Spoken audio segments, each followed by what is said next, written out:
terkait dengan dugaannya aparat TNI Polri yang membackingi judi online ini, Pak. Apakah Satgas sudah menemukan adanya indikasi tersebut, adanya TNI Polri yang membackingi oknum ya?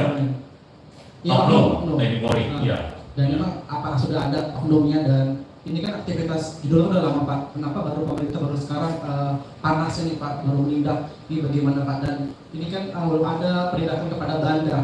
Kira-kira apakah Satgas menargetkan dapat menangkap bandarnya, Pak? Terima kasih. Ya, tadi dihadiri oleh Puspom, Pusat Polisi Militer, Wakabarisreskrim, ya. Ini saya kira sudah tahu apa cara bertindaknya untuk itu. Ya. Yang jelas, kita yang pertama adalah menyelamatkan rakyat. Rakyat dulu yang 80% rakyat itu yang mainnya hanya 10.000 sampai 100.000. Bayangkan rekan-rekan media sekali.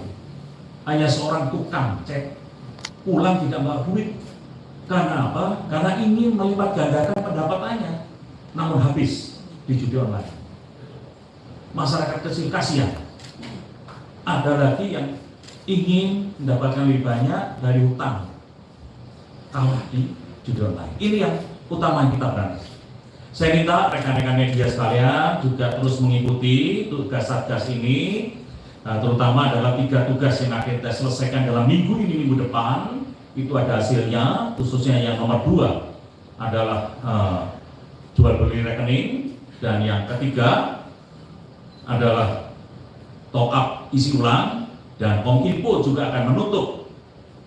Itu pasti ada hasilnya, karena menutup server yang ada di luar negeri.